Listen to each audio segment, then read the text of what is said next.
Hello viewers, आज का मेरा टॉपिक है एक्यूट मीजेंट्रिक ऑब्स्ट्रक्शन और एक्यूट मीजेंट्रिक ओक्लूजन। ये आपको मैंने बताया था जब कॉजेज़ की बात चल रही थी, ठीक है, इंटेस्टाइनल ऑब्स्ट्रक्शन की, तो उसके अंदर मैंने इसका काफ़ी बार इस टर्म का यूज़ किया था। तो generally examination point of view से अकेला टॉपिक ऐसे नहीं पूछा जाता है कि व्हाट इज़ एक्यूट मीजेंट्रिक इस्चीमिया, ठीक है, या एक्यूट मीजेंट्रिक ओक्लूजन, लेकिन नॉलेज पॉइंट ऑफ व्यू से और क्लिनिकली फाइंडिंग को ध्यान में रखते हुए ये भी एक इम्पोर्टेंट कोज है। तो जैसे वोल्वुलस और इंटरसेप्शन पे मैंने काफ़ी जोर दिया था, क्योंकि वो सिर्फ क्लिनिकल फाइंडिंग के साथ साथ हमारा एग्जामिनेशन पॉइंट ऑफ व्यू से भी काफ़ी इम्पोर्टेंट था। तो उसी तरह सर्जरी जो ब्रांच है, शल्य जो ब्रांच है, वो क्लिनिकल ब्रांच है। तो आपको एग्जामिनेशन के साथ साथ जो क्लिनिकल पॉइंट ऑफ व्यू से भी इम्पोर्टेंट टर्मिनोलॉजी है, तो वो भी कुछ ध्यान में रखना ज़रूरी है। तो इसीलिए मैंने आपको एक जो जनरल इंट्रोडक्टरी होता है वो मैं आपको इस वीडियो में बताने की कोशिश कर रही हूँ, ठीक है। तो जैसे मैंने बताया कि टॉपिक का नाम है एक्यूट मीजेंट्रिक ओक्लूजन। इसको हम जनरली दूसरे वे में अगर बात करें तो इसको हम एक्यूट इंटेस्टाइन और एक्यूट मीजेंट्रिक ओक्लूजन या फिर एक्यूट इंटेस्टाइन ऑब्स्ट्रक्शन भी नाम दे सकते हैं, ठीक है।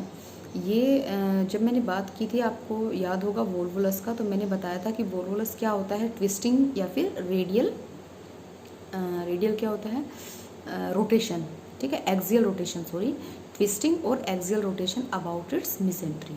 तो उस टाइम मैंने आपको बताया था कि अगर मिजेंट्रिक ओक्लूजन होता है तो वहाँ पे इस्चीमिया डेवलप होने के चांसेस ज़्यादा हो जाते हैं, ठीक है, स्ट्रेंगुलेशन डेवलप होने के चांसेस ज़्यादा हो जाते हैं। इसीलिए मैं बार बार कह रही हूँ कि क्लिनिकल पॉइंट ऑफ व्यू से हमारा ये जो टॉपिक है ये इम्पोर्टेंट है और समझना ज़रूरी है। तो अब मैं बात करूँगी इसके कोजेज़ की और कहाँ कहाँ पे ओक्लूजन होता है। जनरली अगर हम मिजेंट्री में ओक्लूजन की बात करें तो इसमें सुपीरियर मिजेंट्रिक आर्टरी जो होती है वहाँ पे ओक्लूजन जनरली ज़्यादा होता है उसके ओरिजिन के ऊपर, ठीक है।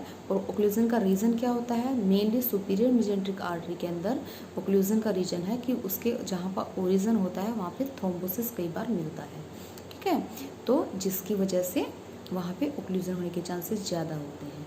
अगर हम बात करेंगे मिडल की, ठीक है, तो मिडल में क्या होगा, मिडल मिजेंट्री आर्टरी के अंदर अगर ये ओक्लूजन होता है तो उसके अंदर ऐसा माना गया है कि एम्बोलाई जो है वो लॉस हो जाती है at the origin of middle mesenteric artery, तो जिसकी वजह से वहाँ पे ओक्लूजन होता है। लेकिन वही इन दोनों के कंपैरिजन में जो लोअर जो अपनी ये मिजेंट्रिक आर्टरी होती है उसके अंदर जनरली ओक्लूजन नहीं पाया जाता है। क्यों नहीं पाया जाता है, उसके रीज़न की अगर मैं बात करूं तो वहाँ पे क्या होता है, कोलेट्रल फॉर्मेशन जो है वो इन दोनों साइड की कंपैरिजन में काफ़ी अच्छी मानी गई है। कोलेट्रल आपको पता होगा कि जो मेन जो ब्रांच होती है आर्टरी की, उसी ब्रांच से कई बार मान लो ऑब्स्ट्रक्शन होती है, जैसे थ्रोम्बोसिस हो गया या एम्बुलस होगा, तो वो क्या होती है कि मेन आर्टरी से अपनी बेबी आर्टरीज डेवलप हो जाती है, ठीक है। तो उसी को हम और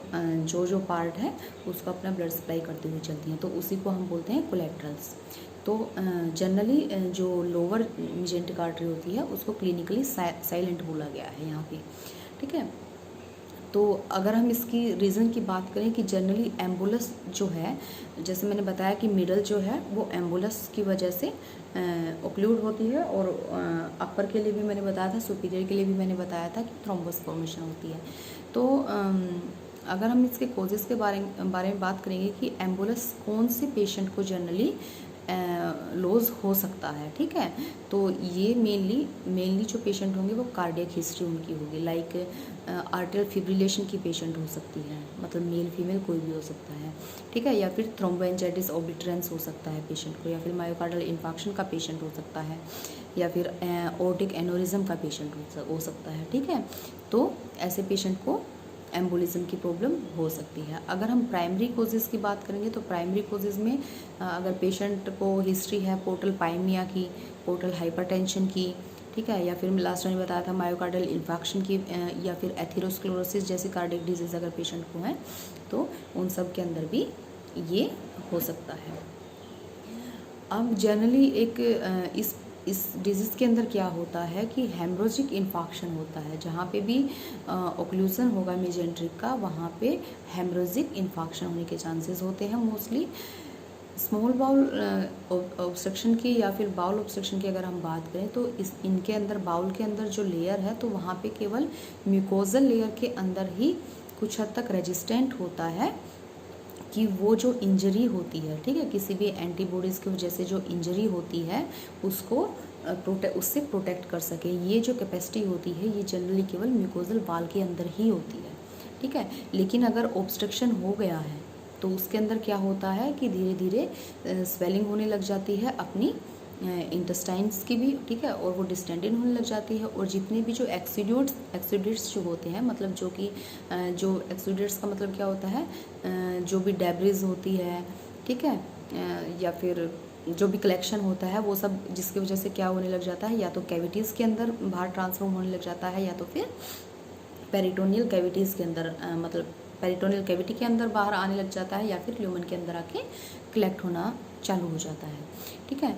अब उसमें क्या होगा, अब एक टर्म और इसके अंदर ये बताई हुई है कि मान लो अगर आपका सुपीरियर मेजेंट्रिक आर्टरी का अगर मेन ट्रंक आपका इन्वॉल्व हो गया है, थ्रोम्बोसिस कहीं ऐसी जगह पे बन गया है जिसकी वजह से जो मेन ट्रक है सुपीरियर मेजेंट्रिक आर्टरी का, अगर उसी की सप्लाई अगर हैम्पर हो गई है तो उसकी वजह से जो सिम्टम आपको डेवलप होंगे वो आपको मतलब जनरली ड्यूडोजेजुनल जो रिफ्लेक्सेस होता है वहाँ से लेकर और स्प्लीनिक रिफ्लेक्सेस तक, ठीक है, वहाँ तक आपको कंप्लीट सिम्टम उसके देखने को मिलेंगे। मतलब इतना एरिया वो कवर करेगी अगर आपका मेन ट्रंक इन्वॉल्व हो गया है तो।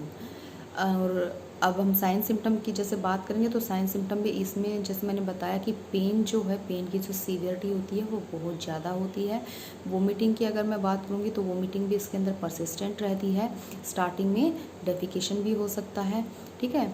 इसके अलावा मतलब एब्डोमिनल पेन की अगर मैं बात करूँगी तो पेन की नहीं, पेन तो मैं ऑलरेडी आपको बता चुकी हूँ। स्टार्टिंग में क्या होता है, अर्ली फाइंडिंग्स क्या होती हैं कि एब्डोमिनल टेंडरनेस आपको मिलेगा स्टार्टिंग में, ठीक है। लेकिन जैसे जैसे टाइम आपका आगे जाता जाएगा, ठीक है, मान लो टाइम ड्यूरेशन निकलती जा रही है तो उसके बाद स्टार्टिंग में टेंडरनेस होगी, लेकिन लास्ट में लेट सिम्टम्स में क्या होगा कि आपकी मसल्स के अंदर रिजिडिटी होना स्टार्ट हो जाएगी। तो इसके अलावा आपका मतलब जो पेशेंट होता है, ओबियसली मैंने बताया था कि ऑब्स्ट्रक्शन का कोई भी पेशेंट होगा उसमें फ्लूइड की वॉल्यूम जो होगी वो डिफेक्टिव रहेगी, तो आपका पेशेंट जो है वो हाइपोवोलेमिक शॉक में भी जा सकता है। डायग्नोसिस की अगर हम बात करेंगे तो इसमें एक मेन, अगर रेडियोग्राफ अगर आप करवाएंगे तो उसमें मेन फाइंडिंग आपको क्या देखने को मिलेगी, आपको ये मिलेगा कि अगर आप जनरली हम ऑब्स्ट्रक्शन का रेडियोग्राफ मैंने हर डायग्नोसिस में आपको बताया है कि आपको डिस्टेंशन मिलेगा, ठीक है, आपको फ्लूइड मिलेंगे, लेकिन इस केस के अंदर आपको कोलोन के अंदर कोई डिस्टेंशन नहीं मिलेगा, ठीक है, ना ही फ्लूइड का और गैस के कोई बबल मिलेंगे। लेकिन वहीं अगर आप आर्टरीज से रिलेटेड अगर इन्वेस्टिगेशन कराते हैं, ठीक है, तो आपको क्या होगा कि जो आर्टरीज और वेन्स हैं उसके अंदर आपको गैस बबल्स मिल सकते हैं। मेजेंट्रिक की बात कर रही हूँ मैं यहाँ पे, ठीक है, तो वहाँ पे आपको ये सब देखने को मिल सकता है। और अगर आप लैब इन्वेस्टिगेशन करवाएंगे तो लैब इन्वेस्टिगेशन में आपको न्यूट्रोफिल्स जो होंगे उसका काउंट काफ़ी बढ़ा हुआ मिलेगा, तो ये भी एक पोर्शन है। इसके अलावा आप बेरियम एनिमा देके सिंपल, कोई कॉन्ट्रास्ट एनिमा इसके अंदर नहीं दिया जाता है, सिंपल वाटर से की हेल्प से एनिमा दे के आप फाइंड आउट करा सकते हैं। और बाकी जो इन्वेस्टिगेशन जैसे यूएसजी हो गया, सीटी हो गया, ये फर्दर तो करा ही सकते हैं। अब मैं बात करूँगी ट्रीटमेंट की, तो ट्रीटमेंट में इसका सबसे पहला जो ट्रीटमेंट बताया गया है वो वही बताया गया है कि इसके अंदर एम्बुलेक्टमी ही होती है, ठीक है, किसके थ्रू, इलियोकोलिक आर्टरी के थ्रू ही इसके अंदर एम्बुलेक्टमी होगी। अगर मान लो पेशेंट यंग एज है, ठीक है, तो उसके अंदर जितनी भी बाउल आपकी इफेक्टेड हुई है उस बाउल को रिसेक्शन किया जाता है, उस बाउल का रिसेक्शन किया जाता है और उसके बाद फिर एनास्टोमोसिस कर दिया जाता है जो वायबल पार्ट होता है उसका। लेकिन अगर पेशेंट अगर एल्डर है और सिक है तो उस केस में इसकी जो प्रोग्नोसिस होती है वो काफ़ी पुअर बताई गई है। So it is all about acute mesenteric obstruction. और आज यहाँ पे इसके साथ हमारा इंटेस्टाइनल ऑब्स्ट्रक्शन कंप्लीट हो गया है। इससे रिलेटेड अगर कोई भी क्वेरी हो, कोई भी ऑब्जेक्शन हो तो आप मुझे कमेंट बॉक्स में डाल के पूछ सकते हैं। ठीक है, थैंक यू सो मच।